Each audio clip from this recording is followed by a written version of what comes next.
Накануне на Красной площади чествовали лауреатов Государственной премии Чувашской Республики. В области литературы и искусства им стал художник Анатолий Рыбкин.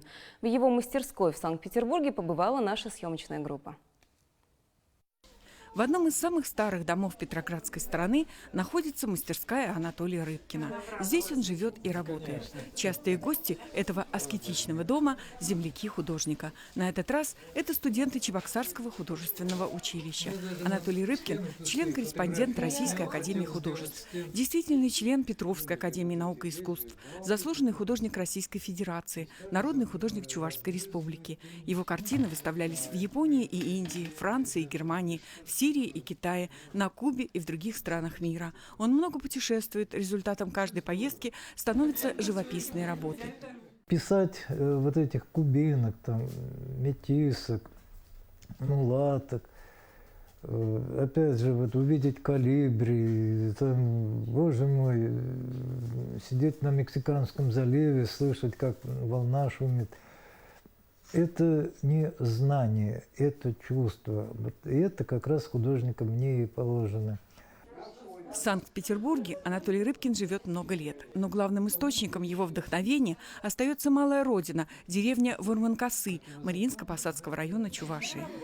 Вот пришло время, ты достаешь этюд, который написал дома в деревне, там с мамой или без мамы, неважно.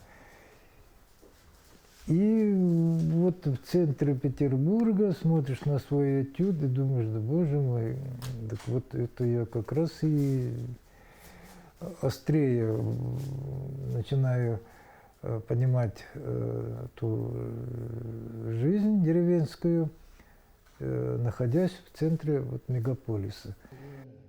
Каждые 5 лет Анатолий Рыбкин устраивает выставки в Чебоксарах, дарит картины Чувашскому художественному музею. Более сотни полотен хранится в галерее в Мариинском посаде. Образ бесконечно любимой родной земли отражен в огромном количестве работ. На соискание государственной премии была выдвинута серия «Мой старый добрый дом. Земля и люди родной Чувашии».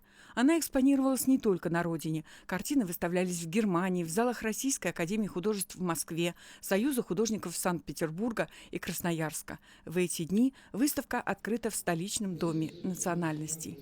Эти работы трогают до глубины души, ведь они о самом главном – о любви к родине. Художник – это всегда любовь. Не разрушающая любовь, а именно созидающая любовь.